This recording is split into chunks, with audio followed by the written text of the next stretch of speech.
CTET 2026 जिसका exam आपका 6 सितंबर 2026 को होने वाला है।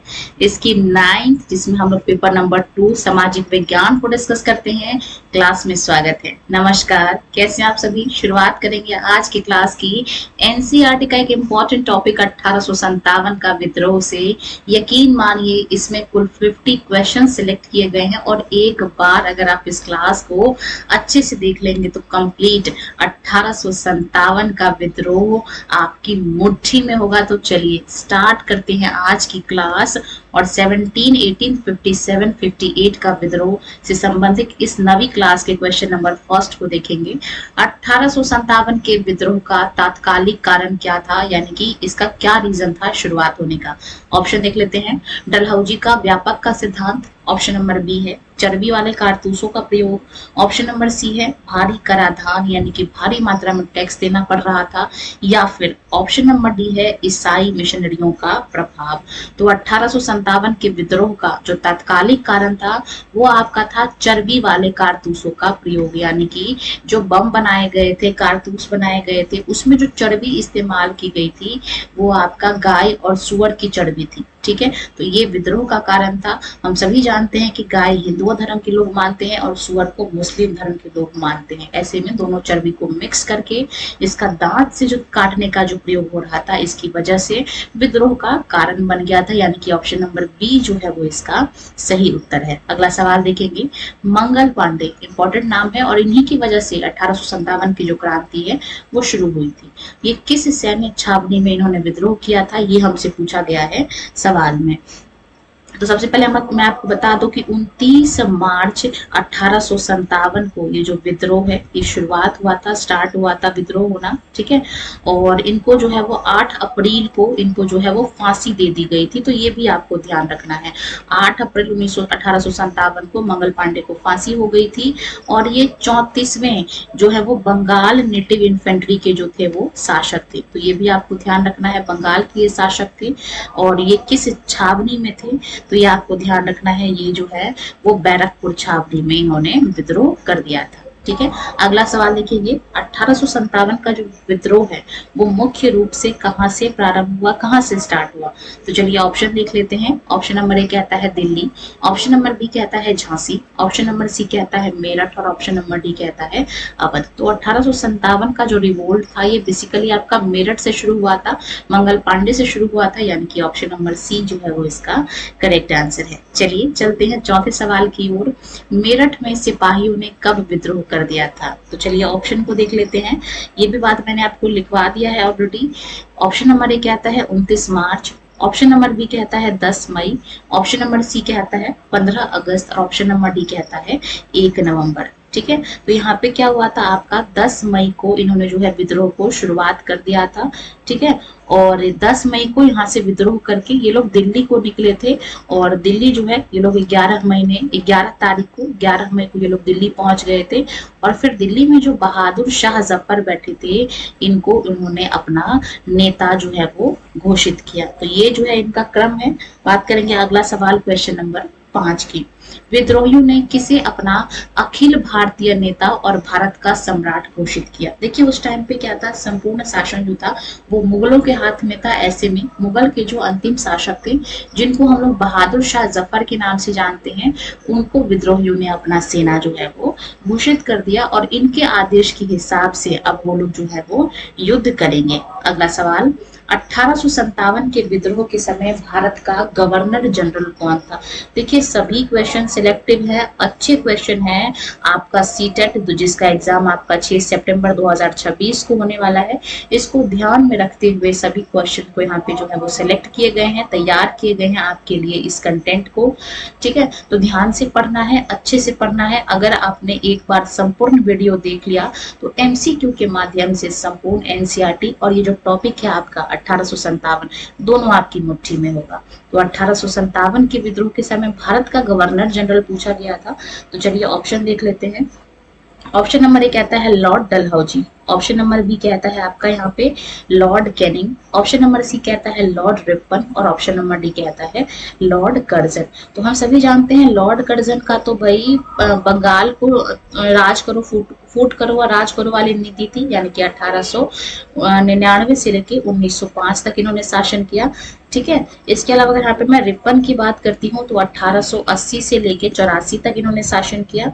ठीक है, और इनको हम लोग रिपन को स्थानीय स्वशासन का जनक भी कहते हैं। अगर मैं डलहौजी की बात करूं तो यहाँ पे इन्होंने 1848 से लेके यहाँ पे इन्होंने 56 तक शासन किया, क्योंकि विद्रोह 1857 में हुआ था और 1857 में आपका कौन थे, तो आप कहेंगे 1856 से लेके 62 तक आपका लॉर्ड कैनिंग जो थे वो सत्ता में थे, यानी कि ऑप्शन नंबर बी जो है वो इसका सही उत्तर है। जब 1857 का विद्रोह खत्म हो गया तो 1858 में जो है आपका गवर्नमेंट ऑफ इंडिया एक्ट आया, और इसी एक्ट के तहत ये जो गवर्नर जनरल का पद था इसको अब हम लोग वायसराय के नाम से जानने लग गए। तो ये भी आपको ध्यान रखना है, यानी कि भारत के पहले वायसराय का नाम पूछा जाए, फर्स्ट वायसराय कौन थे, तो वो भी आपका लॉर्ड कैनिंग ही माने जाएंगे। अगला सवाल, व्यापक का सिद्धांत यानी कि डॉक्ट्राइन ऑफ लैप्स किसने लागू किया था? तो चलिए ऑप्शन देख लेते हैं। ऑप्शन नंबर ए कह रहा है Lord Wellesley, option number B कह रहा है Lord Dalhousie, option number C कह रहा है लॉर्ड कॉर्नवालिस और ऑप्शन नंबर डी कह रहा है यहाँ पे आपका लॉर्ड हेस्टिंग्स। तो देखिए ये जो डॉक्ट्राइन ऑफ लैप्स है यानी कि व्यापकता का सिद्धांत, ये क्या होता था, तो भाई जिस सम्राट का, जिस राजा का अपना बेटा नहीं होता था उसके राज्य को हड़प लिया जाता था। ठीक है, तो ये व्यापक का सिद्धांत था और इसी के तहत झांसी, सतारा, संबलपुर कई सारे क्षेत्रों को अंग्रेजों ने अपने में मिला लिया था।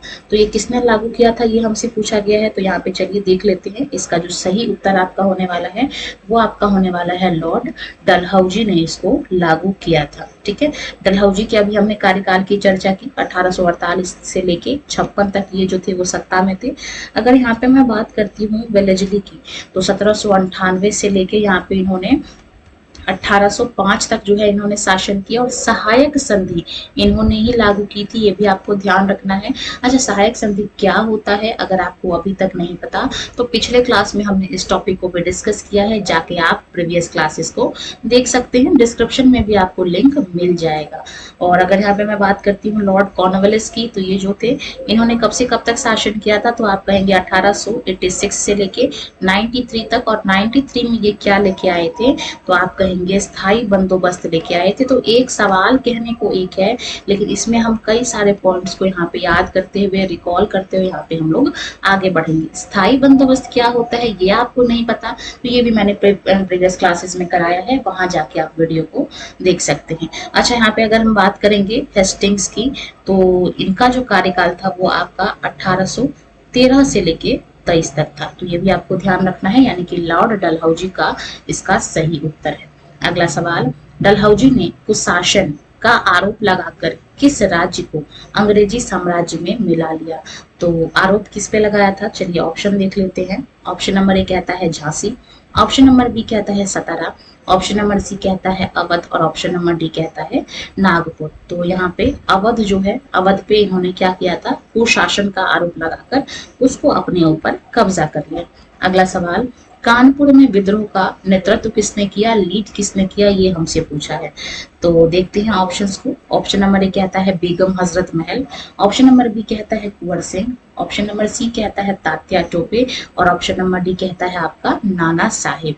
तो कानपुर में जो विद्रोह किया था ये आपका किसने किया था, तो आप कहेंगे कानपुर में नाना साहिब ने विद्रोह किया था। ठीक है, और अगर यहाँ पे मैं बात करूं बेगम हजरत महल की, तो ये कहाँ से थी, तो आप कहेंगे लखनऊ से थी।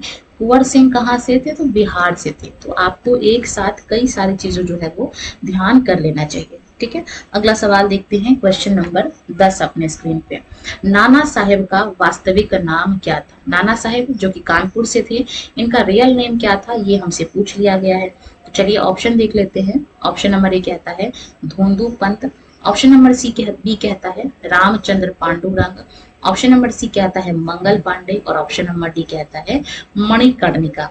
तो हम सभी जानते हैं ये जो मणिकर्णिका है ये किसका असली नाम है, तो आप कहेंगे लक्ष्मीबाई, यानी कि झांसी की रानी का ये रियल नेम है। ठीक है। और अगर यहाँ पे नाना साहेब का पूछा गया है तो जानकारी के लिए मैं आपको बता दूं कि ये जो नाना साहिब का जो रियल नेम था, अच्छा ये जो रामचंद्र पांडुरंग है ये तात्या टोपे का असली नाम है, तो ये भी आपको ध्यान रखना है, तात्या टोपे का रियल नेम है। तो नाना साहेब का रियल नेम क्या होगा, तो आप कहेंगे भाई नाना साहेब का जो रियल नेम है वो है धोंदू पंत, यानी कि option number A will be the correct answer. तो आपको क्वेश्चन एक है लेकिन इसमें जितने सारे पॉइंट्स बन सकते हैं वो भी मैं आपको साथ के साथ रिवाइज करते हुए चलूंगी, ताकि कोई भी क्वेश्चन अगर इस टॉपिक से पूछा जाए तो आपसे चूक ना जाए, क्योंकि आपने ये क्लास अटेंड किया है, ये मेरी रिस्पॉन्सिबिलिटी आपकी तरफ बनती है। सवाल नंबर 11 देखेंगे, लखनऊ में 1857 के विद्रोह का लीड किसने किया, नेतृत्व किसने किया, ये आपसे पूछा गया सवाल है। तो ऑप्शन देख लेते हैं। ऑप्शन नंबर ए है रानी लक्ष्मीबाई, तो भाई इन्होंने झांसी से थी। बेगम हजरत महल, तो यही लखनऊ से थी, तो ऑप्शन नंबर बी जो है वो इसका सही उत्तर है। बहादुर शाह जफर कहाँ से थे, तो आप कहेंगे दिल्ली से थे। तो आपको ये भी जो है वो ध्यान रखना है। बाकी खान बहादुर खान की बात करूं तो ये बरेली से थे, और बरेली कहाँ पे है, तो हम सभी जानते हैं ये उम्मीदों के प्रदेश उत्तर प्रदेश में है। सवाल 12 देखेंगे, जगदीशपुर, अब ये जगदीशपुर जगह कहाँ पे है, तो आप कहेंगे बिहार में। 1857 के विद्रोह के प्रमुख नेता कौन थे, ऑप्शन देख लेते हैं। ऑप्शन नंबर ए कहता है Kunwar Singh, option number B है Liaquat Ali, option number C है मौलवी अहमदुल्लाह, और ऑप्शन नंबर डी है अमर सिंह। तो हम सभी जानते हैं जगदीशपुर बिहार से कुंवर सिंह थे, यानी कि option number A will be the correct answer. अगर यहाँ पे लियाकत अली का पूछ लिया जाए तो ये जो लियाकत अली है ये इलाहाबाद से थे, यानी कि आज के प्रयागराज से, ठीक है। अहमदुल्ला के बारे में पूछ लिया जाए तो ये भी फैजाबाद से है, और फैजाबाद भी आपका उत्तर प्रदेश में पड़ता है, ठीक है। क्वेश्चन नंबर 13 देखेंगे, बरेली में 1857 के विद्रोह का नेता कौन था, अभी जस्ट बताया आपको। चलिए ऑप्शन देख लेते हैं। ऑप्शन नंबर ए कहता है Maulvi Ahmadullah Shah, option number B कहता है Khan Bahadur Khan, option number C कहता है वक्त खान, और ऑप्शन नंबर डी कहता है अजीमुल्लाह। तो इसका जो सही आंसर होने वाला है आपका खान बहादुर खान कहाँ से थे, तो आप कहेंगे भाई यही जो थे वो बरेली से थे। बाकी अभी हमने बाकी ऑप्शंस की भी चर्चा कर ली है, अजीमुल्लाह कहाँ से थे और मौलवी अहमदुल्ला कहाँ से थे, सभी चीजें जो है हमने यहाँ पे चर्चा में ले आए हैं, ठीक है। तो चलिए अगले सवाल को देखेंगे। सवाल नंबर 14 था अपने स्क्रीन पे, फैजाबाद में विद्रोह का नेतृत्व किसने किया जिस पर अंग्रेजों ने उनको पकड़ने के लिए 50,000 रुपए का इनाम भी रख दिया था। तो ऑप्शन देख लेते हैं। ऑप्शन नंबर ए कहता है Maulvi Ahmadullah, option number B कहता है Liaquat Ali, option number C कहता है गजाधर सिंह, और ऑप्शन नंबर डी कहता है शहादत खां। तो हम सभी जानते हैं जो लियाकत अली हैं ये इलाहाबाद से हैं, तो फैजाबाद से कौन है, तो ये अभी हमने बताया आपको अहमदुल्लाह शाह जो है वो फैजाबाद से थे। सवाल नंबर 15 देखेंगे, तात्या टोपे का वास्तविक नाम क्या है, हमने इसकी भी चर्चा प्रीवियस क्वेश्चंस में हमने यहाँ पे ऑप्शन के माध्यम से कर लिया है। तो चलिए रिवाइज करने के लिए फिर हम इसको पढ़ लेते हैं। ऑप्शन नंबर ए कहता है Atmaram Pandurang, option number B कहता है Ramchandra Pandurang, option number C कहता है गोपाल कृष्ण, और ऑप्शन नंबर डी कहता है शिवराम हरि।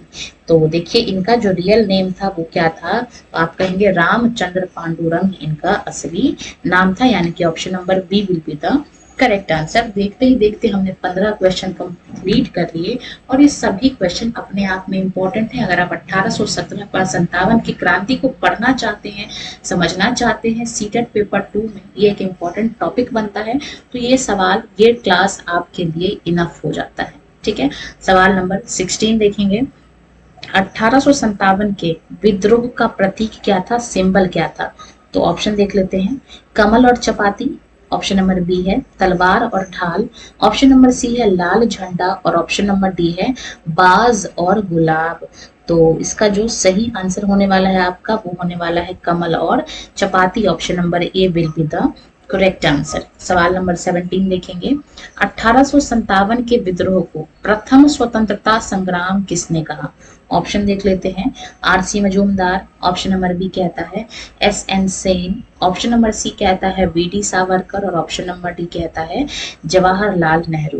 तो 1857 का जो रिवोल्ट था इसको प्रथम स्वतंत्रता संग्राम कह दिया था, ये कहने वाले थे वीडी सावरकर, यानी कि option number C will be the correct answer. चलिए चलते हैं अगले सवाल की ओर। Question number 18। Statement based question भी आजकल आयोग का फेवरेट क्वेश्चन बन गया है, तो ये भी आपको ध्यान रखना है। क्वेश्चन नंबर 18 अपने स्क्रीन पे, यह ना तो प्रथम, ना ही राष्ट्रीय और ना ही स्वतंत्रता संग्राम था, ये स्टेटमेंट किसने दिया? तो ऑप्शन देख लेते हैं। S N Sen, option number B है R C Majumdar, option number C है बेंजामिन और ऑप्शन नंबर डी है T R Holmes.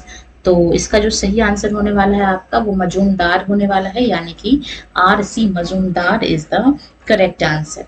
Question number 19 देखेंगे स्क्रीन पे।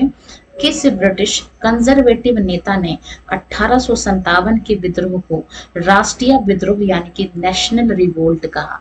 ऑप्शन देख लेते हैं। Winston Churchill, option number B कहता है Benjamin Disraeli, option number C कहता है लॉर्ड कैनिंग और ऑप्शन नंबर डी कहता है जॉन लॉरेंस। तो इसको जो राष्ट्रीय विद्रोह कहा था ये किसने कहा था? तो भाई ये कहने वाले बेंजामिन डिज़राइली थे, यानी कि option number B will be the correct answer. Question number 20 देखेंगे। झांसी में विद्रोह को किस ब्रिटिश अधिकारी ने दबाया था? ऑप्शन पढ़ लेते हैं। ऑप्शन नंबर ए है Colin Campbell, option number B है Hugh Rose, option number C है जॉन निकोलसन और ऑप्शन नंबर डी है जनरल नील। तो यहाँ पे झांसी में किस ब्रिटिश अधिकारी ने दबाया था? तो आप कहेंगे ह्यू रोज ने, और यहाँ से लीड कौन कर रही थी? तो आप कहेंगे लक्ष्मीबाई। तो दोनों चीजें आपको जो है वो ध्यान रखना है। लक्ष्मीबाई की महत्वपूर्ण भूमिका थी 1857 के युद्ध के लिए। बाकी बात करेंगे हम लोग क्वेश्चन नंबर 21 की।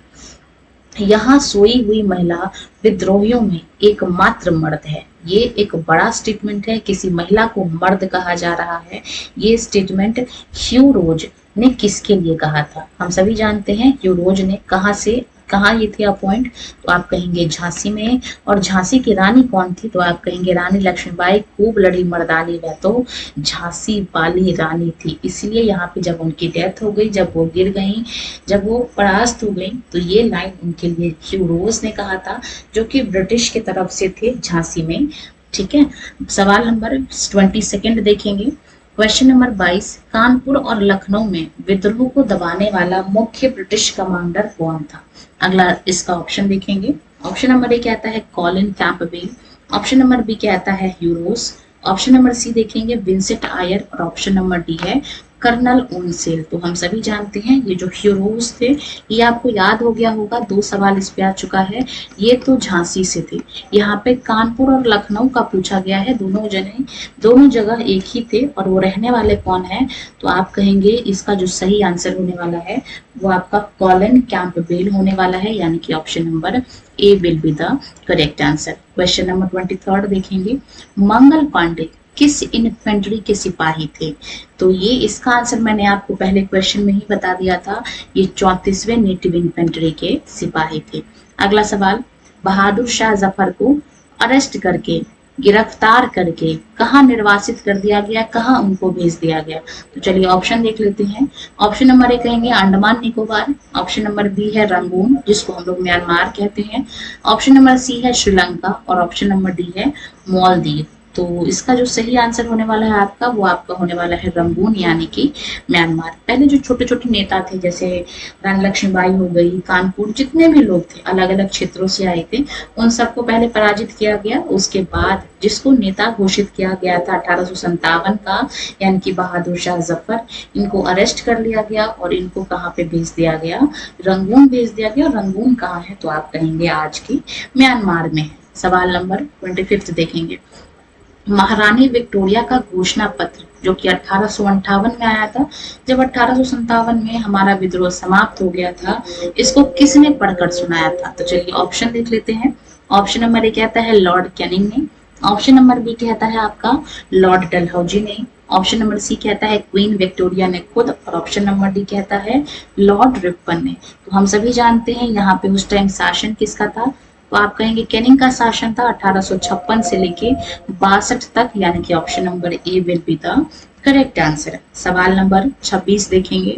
महारानी विक्टोरिया का 1858 का घोषणा पत्र कहाँ पर पढ़ा गया? पढ़ा किसने? तो ध्यान रखना है आपको, कैनिंग ने पढ़ा और कहाँ पढ़ा गया? तो चलिए ऑप्शन देख लेते हैं इसके लिए।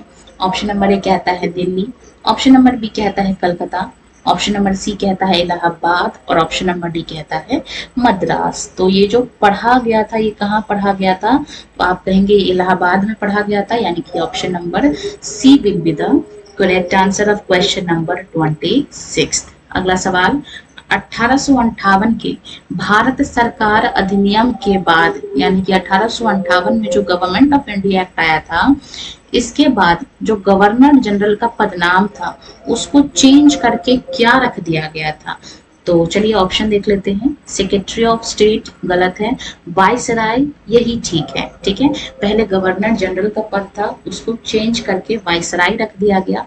और अगर आपसे पूछ लिया जाए कि भारत के पहले वाइसराय कौन थे, तो इसमें भी आपको कैनिंग का नाम ही ध्यान रखना है। अगला सवाल अपने स्क्रीन पे, भारत का प्रथम वाइसराय, देखिए क्वेश्चन भी आ गया। ऑप्शन नंबर देख लेते हैं, Lord Mountbatten, option number B है Lord William Bentinck, option number C है लॉर्ड कैनिंग और ऑप्शन नंबर डी है Lord Mayo.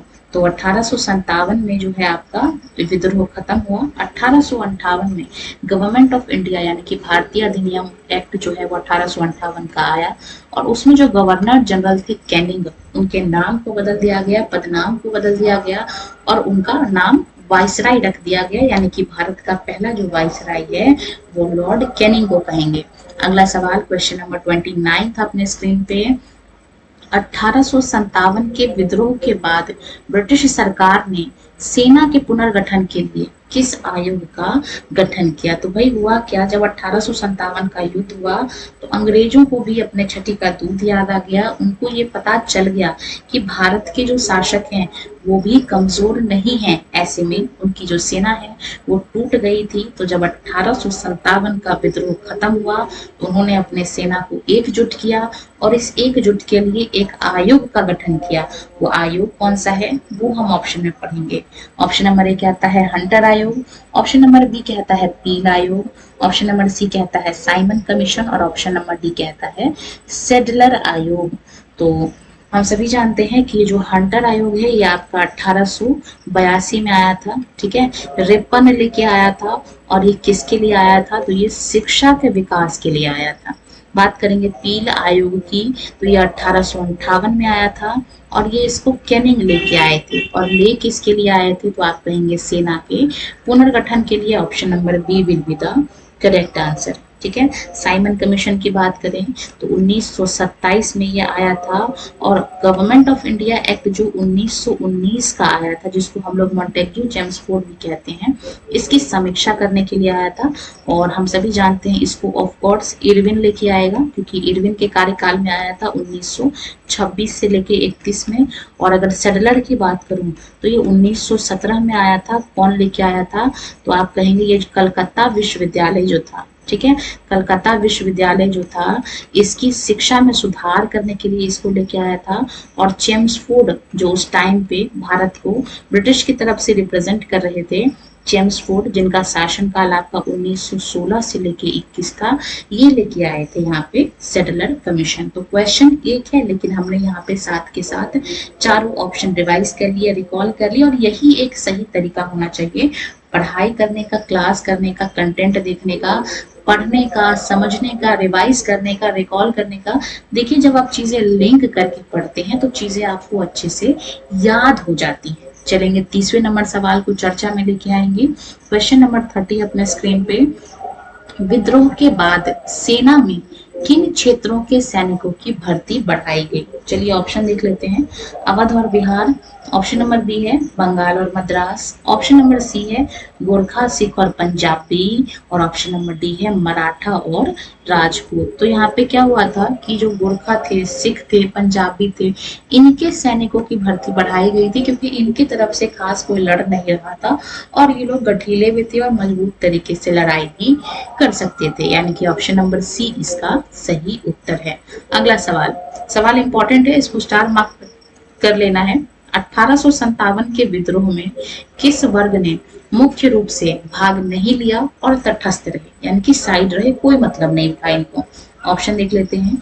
Option number A कहता है किसान, ऑप्शन नंबर बी कहता है शिक्षित मध्य वर्ग, ऑप्शन नंबर सी कहता है अपने पास यहाँ पे सैनिक, और ऑप्शन नंबर डी कहता है जमींदार। तो यहाँ पे जो एजुकेटेड मिडिल वर्ग के लोग थे वो तटस्थ रहे, इनको कोई मतलब नहीं है, आग लगे पानी जले कोई मतलब नहीं था इनको। ठीक है, ऑप्शन नंबर बी इसका सही उत्तर है। अगला सवाल, असम में 1857 के विद्रोह का लीड किसने किया, नेतृत्व किसने किया, ये हमसे पूछा गया है। चलिए ऑप्शन देख लेते हैं। दीवान मनीराम, ऑप्शन नंबर बी है कंदपेश्वर सिंह, ऑप्शन नंबर सी है पुरंदर सिंह, और ऑप्शन नंबर डी है पियाली बरुआ। तो इसका जो करेक्ट आंसर है वो आपका होने वाला है दीवान मनीराम दत्त ने 1857 का विद्रोह असम के क्षेत्र से किया था। सवाल नंबर 33 देखेंगे। सहायक संधि की प्रणाली किसने शुरू की? तो हम सभी जानते हैं सहायक संधि की चर्चा हमने कर लिया था।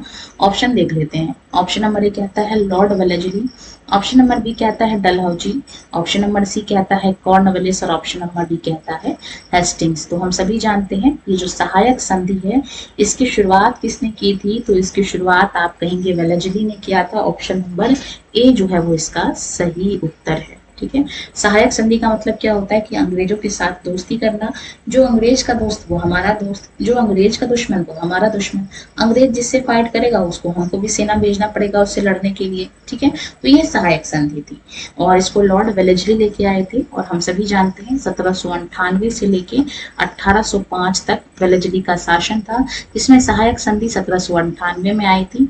डलहौजी के शासन की बात करें तो 1848 से लेके 56 तक इनका शासन था। यहाँ पे अगर मैं बात करती हूँ कॉर्नवालिस की, तो कॉर्नवालिस जो है इन्होंने कब से लेके कब तक शासन किया? तो आप कहेंगे 1786 से लेके 93 तक इनका शासन था, और 93 में इन्होंने स्थायी बंदोबस्त लागू किया था। और वॉरेन हेस्टिंग्स की बात करूं तो यहाँ पे जो है 1813 से लेके 23 तक यहाँ पे इनका शासन था। तो सभी चीजें आपको ध्यान रखना है, भले क्वेश्चन एक हो, ऑप्शन के माध्यम से हमको सभी चीजें क्या कर लेना चाहिए, रिवाइज कर लेना चाहिए, रिकॉल करना चाहिए, अच्छा रहता है, मेमोरी में फिट रहता है। सवाल नंबर 34 से देखेंगे। सामान्य सेवा भर्ती अधिनियम किस वर्ष पारित हुआ जिनसे सिपाहियों में भारी असंतोष फैलाया? ऑप्शन देख लेते हैं। ऑप्शन नंबर ए क्या आता है 1854, ऑप्शन नंबर बी क्या आता है 1856, ऑप्शन नंबर सी क्या आता है 1857, और ऑप्शन नंबर डी क्या आता है 1858। तो ये आपका जो है 1856 में पास हुआ था, यानी कि ऑप्शन नंबर बी जो है वो इसका सही उत्तर है। ठीक है, अगला सवाल देखते हैं। क्वेश्चन नंबर 35 अपने स्क्रीन पे। एनफील्ड राइफल में कारतूस का कवर किन जानवर की चर्बी से बना होने की अफवाह थी? ठीक है, ऑप्शन देख लेते हैं। गाय और कुत्ता, गलत है। ऑप्शन नंबर बी है सुअर और बकरी, ये भी गलत है। ऑप्शन नंबर सी है गाय और सुअर, ये जो है ये इसका सही उत्तर है। गाय लोग जो है वो हिंदुओं की मानता है और सुअर को मुस्लिम लोग मानते थे, तो बेसिकली दोनों धर्मों के साथ मजाक हुआ था, इसलिए दोनों धर्म के लोग जो थे वो गुस्सा थे। ऑप्शन नंबर सी जो है वो इसका सही उत्तर है। अगला सवाल, कभी कभार क्या होता है कि आप ऑप्शंस के माध्यम से आंसर तक पहुंच जाते हैं। मंगल पांडे को फांसी कब दी गई? ये सवाल मैंने आपको बिना क्वेश्चन के ही याद करा दिया था। मंगल पांडे को आपको फांसी कब दिया गया? चलिए ऑप्शन पढ़ लेते हैं। ऑप्शन नंबर ए कहता है 29 मार्च 1857, ऑप्शन नंबर बी कहता है 8 अप्रैल 1857, ऑप्शन नंबर सी कहता है 10 मई 1857, और ऑप्शन नंबर डी कहता है 15 जून 1857। तो मंगल पांडे को फांसी हुई थी 8 अप्रैल 1857 की, यानी कि option number B will be the correct answer of question number 36। अगला सवाल, क्वेश्चन नंबर 37 देखेंगे। 1857 के विद्रोह की विफलता का कारण क्या था? क्यों हार गया था विद्रोह? तो चलिए ऑप्शन देख लेते हैं। हथियारों की कमी थी, गलत है। संगठन और कुशल नेतृत्व का अभाव था, तो भाई ये बात सही है। यहाँ पे क्या था, लीडरशिप जो है वो सही से नहीं की गई थी, सब लोग अपने पर्सनल रीजन की वजह से आए थे। कानपुर के जो नाना साहेब थे उनकी पेंशन बंद हो गई थी, लक्ष्मीबाई की बेटी को राज्य नहीं मिल रहा था, अवध की बेगम अपने शौहर के लिए आई थी, तो ये सभी कारण थे, सभी का अपना पर्सनल रीजन था, और सभी की मांगे पूरी होने के बाद वो लोग धीरे धीरे करके पीछे हटते चले गए, तो उनके पास लीडरशिप का अभाव था, और यही जो है वो इसका सही आंसर है। ठीक है, सवाल नंबर 38 अपने स्क्रीन पे। किस मित्र के धोखे के कारण तात्या टोपे को गिरफ्तार कर फांसी हो गई? तो चलिए ऑप्शन देख लेते हैं। ऑप्शन नंबर ए कहता है मान सिंह, ऑप्शन नंबर बी कहता है Amar Singh, option number C कहता है आपका यहाँ पे राव साहेब, और ऑप्शन नंबर डी कहता है बाजीराव सेकेंड। तो तात्या टोपे को फांसी हुई थी मान सिंह के धोखे के कारण, यानी कि option number A will be the correct answer. सवाल नंबर 39 देखेंगे। भारत सचिव यानी कि secretary of state for India का पद किस अधिनियम के तहत आया था? ठीक है, ऑप्शन देखिए, चार्टर एक्ट 1833 का, चार्टर एक्ट 1853 का, भारत सरकार अधिनियम यानी कि गवर्नमेंट ऑफ इंडिया एक्ट 1858 का, या फिर भारतीय परिषद एक्ट। ठीक है, किस वजह से आया था ये आपसे पूछा गया है। तो इसका जो करेक्ट आंसर है वो आपका होने वाला है गवर्नमेंट ऑफ इंडिया एक्ट 1858, यानी कि भारत सरकार अधिनियम 1858 की वजह से ये भारत सचिव का पद जो है वो बनाया गया था। सवाल नंबर 40 देखेंगे। ईस्ट इंडिया कंपनी के शासन का अंत भारत में किस वर्ष हुआ? तो ऑप्शन देख लेते हैं। ऑप्शन नंबर ए कहता है 1857, ऑप्शन नंबर बी कहता है 1858, ऑप्शन नंबर सी कहता है 1947 और ऑप्शन नंबर डी कहता है 1905। तो ईस्ट इंडिया कंपनी की 1857 में काफी क्षति हुई थी, तो इसके बाद सीधा जो शासन था 1858 से वो क्राउन के पास चला गया था। ठीक है, साम्राज्य के पास चला गया था, यानी कि option number B will be the right answer. 41 number का सवाल देखेंगे। 1857 के विद्रोह के समय ब्रिटेन का प्रधानमंत्री कौन था? तो ये भी इंपॉर्टेंट सवाल है। ऑप्शन देख लेते हैं। Winston Churchill, option number B है Clement Attlee, option number C है यहाँ पे लॉर्ड पामस्टर्न, और ऑप्शन नंबर डी है ग्लैडस्टोन। तो यहाँ पे ब्रिटेन के प्रधानमंत्री लॉर्ड पामस्टर्न थे, यानी कि option number C will be the correct answer. सवाल नंबर 42 देखेंगे। 1857 के संघर्ष में भाग लेने वाले सिपाहियों की सर्वाधिक संख्या किस क्षेत्र से थी? चलिए ऑप्शन देख लेते हैं। ऑप्शन नंबर ए कहता है बंगाल, ऑप्शन नंबर बी कहता है अवध, ऑप्शन नंबर सी कहता है मद्रास, और ऑप्शन नंबर डी कहता है पंजाब। तो यहाँ पे जो मैक्सिमम जो लोग थे वो आपका अवध की तरफ से थे। ठीक है, यानी कि ऑप्शन नंबर बी इसका सही उत्तर है। सवाल नंबर 43 इंपॉर्टेंट है। किस प्रसिद्ध उर्दू कवि ने 1857 के विद्रोह को अपनी आंखों से देखा? सवाल देखेंगे और इसका option Mir Taqi Mir, option number B है Mirza Ghalib, option number C है मोहम्मद इकबाल, और ऑप्शन नंबर डी है अमीर खुसरो। तो इसका जो सही उत्तर होने वाला है वो आपका होने वाला है मिर्जा गालिब। कमाल के ये जो थे वो शायर थे, उर्दू भाषा से बिलोंग करते थे। चलेंगे सवाल नंबर 44 की ओर। अंग्रेजों ने अपनी पुरानी ब्राउन बेस बंदूक की जगह जो एनफील्ड राइफल का प्रयोग हुआ था, ये स्टार्ट कब किया था, ये हमसे पूछा गया है। तो जिसकी वजह से यही तो विवाद का कारण था। तो ऑप्शन देख लेते हैं। जनवरी 1857, ऑप्शन नंबर बी है दिसंबर 1856, ऑप्शन नंबर सी है मार्च 1857, और ऑप्शन नंबर डी है मई 1857। तो इसका जो सही उत्तर होने वाला है वो आपका होने वाला है दिसंबर 1856 में इसके प्रयोग को शुरू कर दिया गया था। अगला सवाल। सरकारी इतिहासकार एस.एन. सेन द्वारा 1857 के विद्रोह पर लिखी गई प्रामाणिक पुस्तक का क्या नाम है? ऑप्शन देखिए। The Indian war of independence, option number B है sepoy mutiny and the revolt of 1857, option number C है 1857, और ऑप्शन नंबर डी है the first spark of revolution. तो यहाँ पे जो सही उत्तर होने वाला है आपका इस सवाल का वो होने वाला है 1857। Option number C will be the correct answer. अगला सवाल। 1857 के विद्रोह में इलाहाबाद यानी कि प्रयागराज से नेतृत्व किसने किया था? चलिए ऑप्शन देख लेते हैं। ऑप्शन नंबर ए कहता है Liaquat Ali, option number B कहता है Khan Bahadur Khan, option number C कहता है अजीमुल्लाह, और ऑप्शन नंबर डी कहता है मौलवी अहमदुल्लाह। तो ये जो लीड है ये किसने किया था? तो आप कहेंगे लियाकत अली ने इसको लीड किया था। Option number A will be the correct answer. सवाल नंबर 47 देखेंगे।